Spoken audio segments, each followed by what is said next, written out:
Curso de Mariología. Introducción. María es la criatura más excelsa creada por Dios. Supera incluso a los ángeles, de los que es reina. Algunos autores han sugerido que la rebelión de Lucifer y su cohorte angélica se produjo por el pecado de orgullo de negarse a aceptar a una criatura humana por encima de ellos. La Mariología se sitúa en el centro mismo del misterio de la encarnación. Como afirma la Constitución dogmática Lumen Gentium, María ocupa, después de Cristo, el lugar más alto y el más cercano a nosotros.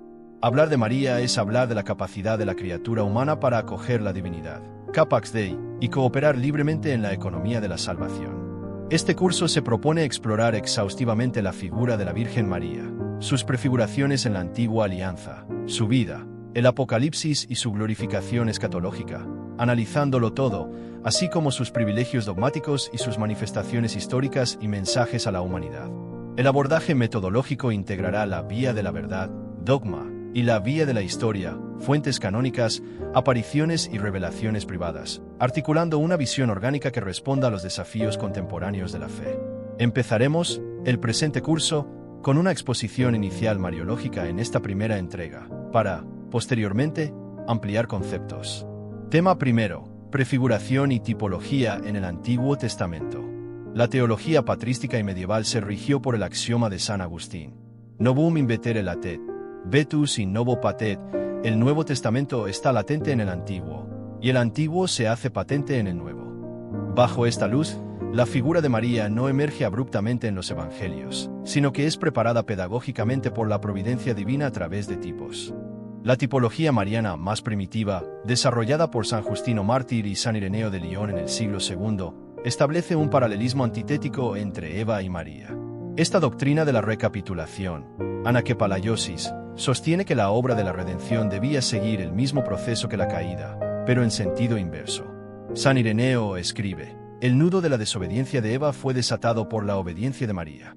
Lo que la Virgen Eva ató por su incredulidad, la Virgen María lo desató por su fe.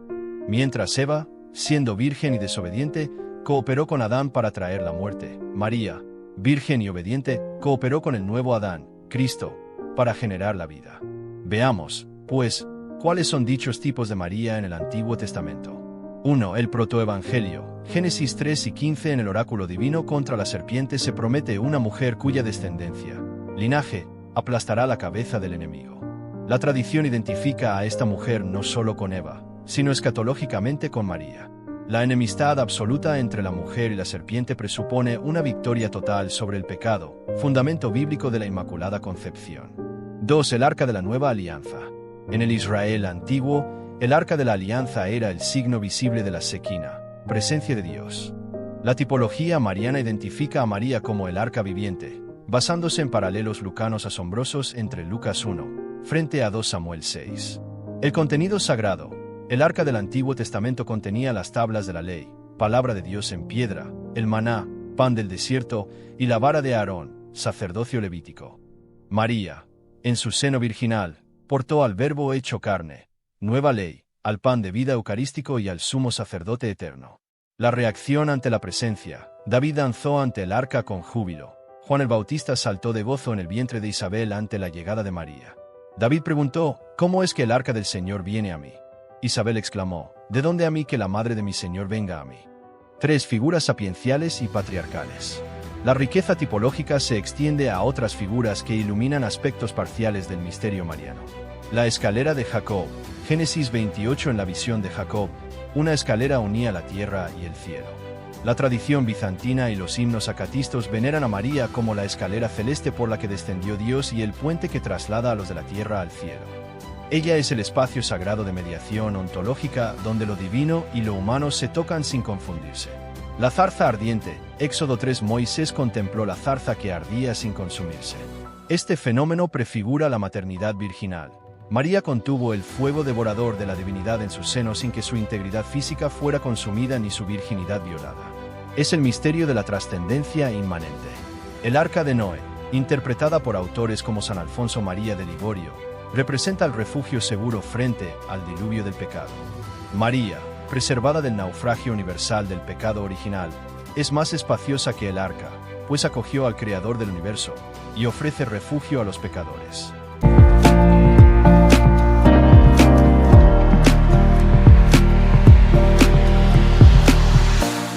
Tema 2. Biografía teológica, vida y ministerio. La vida histórica de María, aunque sobria en datos cronológicos en el Nuevo Testamento, está cargada de densidad teológica. La tradición y la arqueología complementan las lagunas escriturísticas, ofreciendo un perfil vital coherente. Aunque los evangelios canónicos no nombran a los padres de María, el protoevangelio de Santiago, siglo II, un texto apócrifo de gran influencia litúrgica y artística, nos transmite los nombres de Joaquín y Ana. Nacida de padres estériles y ancianos, su concepción es ya un anuncio de la gracia.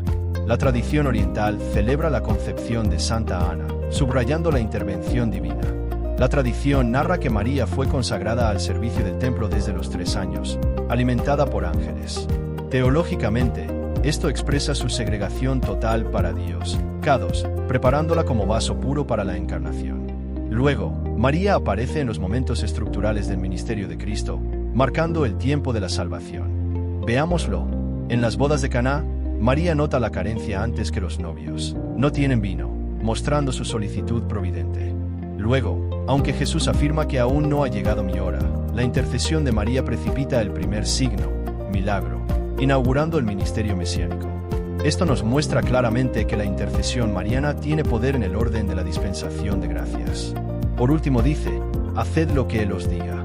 Estas son las últimas palabras registradas de María en el Evangelio, constituyendo su testamento espiritual, el cristocentrismo radical.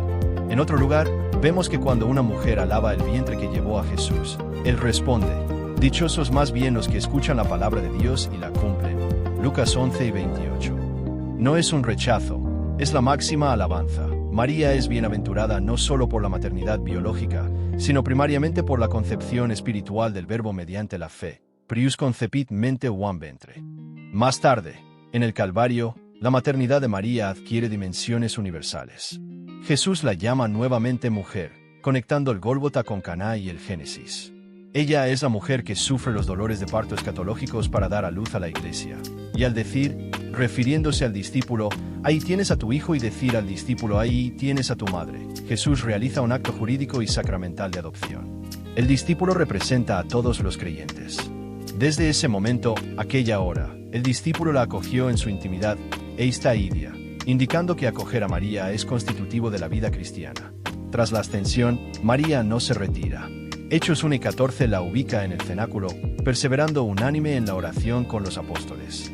Es la reina de los apóstoles. Ella, que ya había sido sombreada por el Espíritu en la Anunciación, actúa como imán y maestra para la venida del Paráclito sobre la Iglesia. Su presencia garantiza la continuidad histórica y espiritual entre Jesús y la comunidad eclesial. En la Iglesia naciente, María fue la fuente primaria de la tradición lucana sobre la infancia de Jesús. María guardaba todas estas cosas en su corazón. En cuanto al final de su vida terrena, los escritos canónicos no nos dicen nada. Sin embargo, se han transmitido tradiciones sobre este asunto, quizás influenciadas por escritos apócrifos, o quizás dichos escritos apócrifos fueron influenciados por tradiciones anteriores. Revelaciones particulares a santos y santas han aportado detalles sobre la vida y muerte de María, que, como todo esto, no es obligatorio tomar por verdades de fe, quedando al criterio de cada cual el aceptarlas o no, como tradiciones piadosas. Existe un debate histórico tradicional sobre el lugar de la muerte y asunción de María. La tradición jerosolimitana es la más antigua, siglo V. Sitúa la muerte de María en el monte Sión y su tumba en Getsemaní, iglesia de la dormición y tumba de la Virgen. Apoyada por la liturgia bizantina y los apócrifos del Transitus, la tradición de Efeso, se basa en la presencia de San Juan en Efeso y en la lógica de que María le acompañó. Esta tradición ganó fuerza en el siglo XIX tras los descubrimientos arqueológicos de la Casa de la Virgen, Merim Ana Evi, en Panaya Kapulu, Turquía, guiados por las visiones de la mística Ana Catalina en Meriç. Varios papas, Pablo VI, Juan Pablo II, Benedicto XVI, han visitado este santuario, validándolo como lugar de peregrinación, aunque la Iglesia no ha definido dogmáticamente la localización histórica.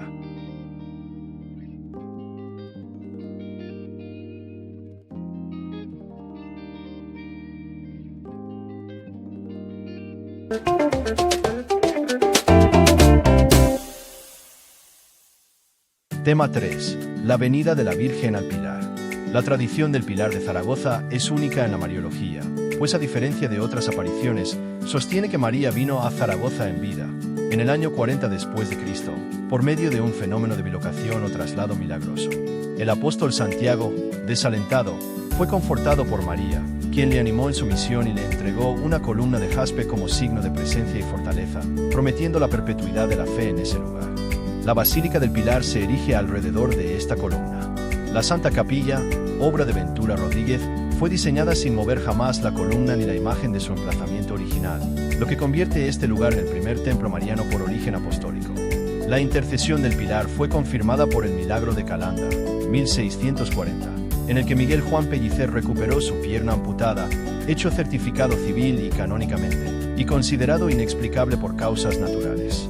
Así, la presencia de María en la tradición hispánica no solo refuerza su papel como madre y protectora, sino que también cimenta una devoción singular en la historia cristiana, conectando los primeros pasos de la evangelización peninsular con la promesa de la fe perseverante. Este hecho, reconocido y venerado a lo largo de los siglos, ha convertido al Pilar en un símbolo de esperanza y testimonio vivo de la intervención maternal de la Virgen en la historia de los creyentes, enlazando la memoria apostólica con la certeza dogmática que la Iglesia proclama sobre María en los grandes concilios y definiciones.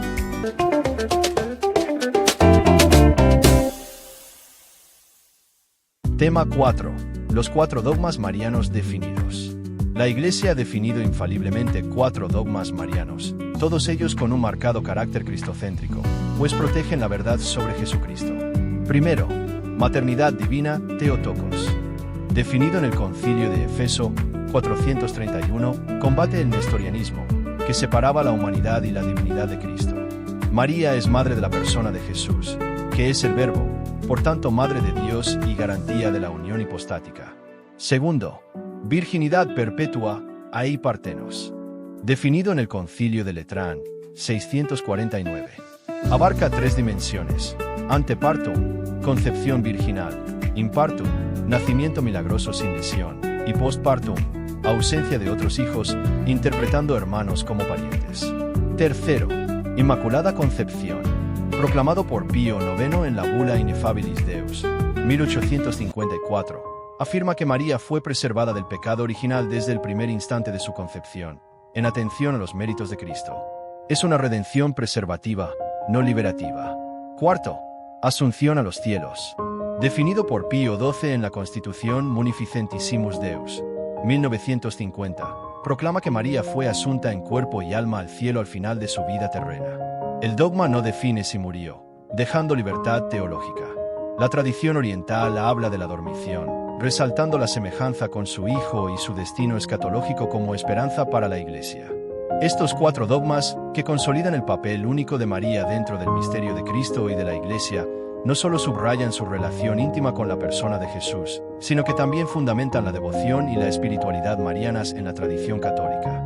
Lejos de agotar la riqueza teológica en torno a la Virgen, estas verdades de fe invitan a los fieles a contemplar su figura como modelo insigne de discipulado y santidad, inspirando la imitación de sus virtudes y su plena disponibilidad al plan de Dios, como se desarrollará a continuación en el estudio de sus características y virtudes, que trascienden los dogmas y la presentan como referencia ética y espiritual para todos los cristianos.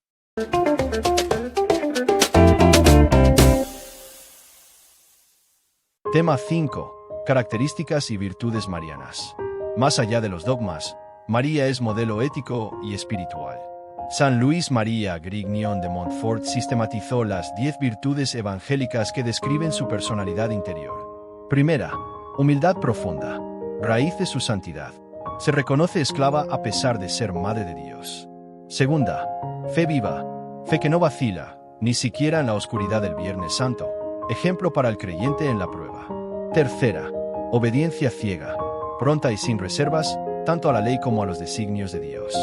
Cuarta, oración continua, estado permanente de unión con Dios, transformando lo cotidiano en liturgia. Quinta, mortificación universal, renuncia total a la propia voluntad y aceptación del sufrimiento. Sexta, pureza divina, ausencia de pecado o doblez, transparencia total a la luz de Dios. Séptima, caridad ardiente, amor activo y servicial, reflejado en la visitación a Isabel. Octava, paciencia heroica, fortaleza ante el exilio, la pobreza y el dolor. Novena, dulzura angelical, afabilidad y ternura, opuesta a toda dureza de corazón. Décima, sabiduría divina. Capacidad de ver los acontecimientos desde la perspectiva de Dios, guardar las cosas en el corazón. La plenitud de gracia, que charitomene, que recibe María es una cualidad ontológica, diferente de los dones carismáticos otorgados a los santos. Mientras los apóstoles reciben dones para hacer, María recibe la plenitud de gracia para ser Madre de Dios. Así pues, las virtudes marianas y su plenitud de gracia encuentran proyección natural en las grandes manifestaciones proféticas que la Iglesia ha reconocido a lo largo de los siglos. El testimonio de María, en su vida y sus apariciones, se erige como invitación constante a encarnar la fe con esperanza y entrega, especialmente en contextos de dificultad. Las apariciones marianas aprobadas subrayan la urgencia de vivir el mensaje evangélico en tiempos convulsos y recuerdan a los fieles la dimensión maternal, universal y actual del mensaje cristiano, donde María, modelo de virtud y discipulado, acompaña y sostiene a la Iglesia en su peregrinación, manifestando el rostro de la misericordia y enseñando a responder con generosidad al plan divino.